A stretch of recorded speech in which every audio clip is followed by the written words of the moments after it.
It's so simple when I see you. Can't deny it, the way I feel you. You're so electric. Kun me kalastetaan pääsääntöisesti pelkästään ahventa, niin meidän perukkeen, jos puhutaan fluorokarpon tai monofiliperukkeesta, niin se voi olla 35-25. Se 35 on varmaan se aika se yleisin perukepaksuus, minkä mä laitan nytkin tähän näin. Ja mä käytän pääsääntöisesti fluorokarbonia.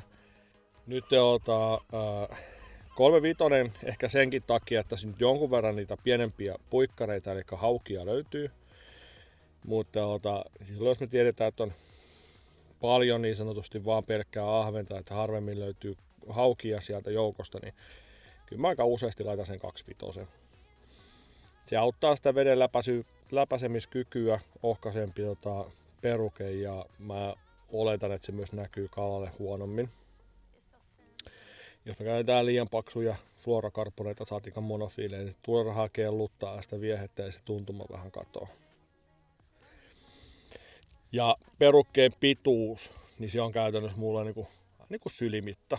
Et sille ei oikeastaan ole ihan tarkkaa niinku määrättyä rajaa, mitä mä pidän sitä pituutena. Sylimitta on ihan hyvä. Sen verran pitkä saa olla se perukkeen pituus, että mikäli siinä nyt sitten joutuu vaihtaa syystä tai toisesta, niin vaikka haukien takia sitä peruketta, niin se ei, eli kun sitä tulee haukiosumia, niin se peruke kuluu ja siihen tulee jälkiä, hampaiden jälkiä, niin lähdetään nyt siitä lähtökohtaisesti, että ei tietyskään tulisi hirveästi, mutta mikäli tulee, niin siis on sen verran pituutta olla, että sitä ei heti tarvii yhdistää monofiilia ja kuitua uudestaan. Kurlisnäppejä, eli erilaisia fastackeja on markkinoilla vaikka kuinka paljon. Mulla on käytössä pääsääntöisesti tällä hetkellä VMC:n kurlisnäpit, eli puhutaan fastackeista, pikakiinnityslukoista. Ja silloin jos me kalastetaan kuhaa, niin mä käytän pääsääntöisesti kakkoskokoa. Ja sitten kun me kalastetaan ahventa, niin me käytän ykköstä.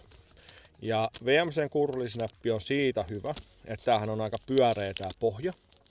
Eli se viehe pääsee liikkumaan siinä niin kuin pikakiinnikkeen lukossa paremmin.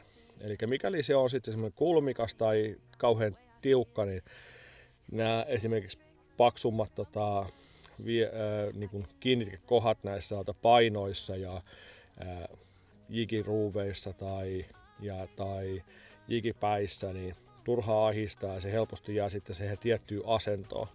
Nyt kun me on tämmöinen pyöreä pohja, niin se pääsee se viehekin liikkuu paremmin.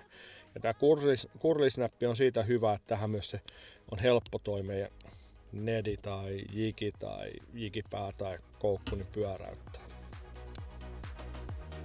Nyt lähdetään viehet enää kiinni ja mennään kokeilemaan.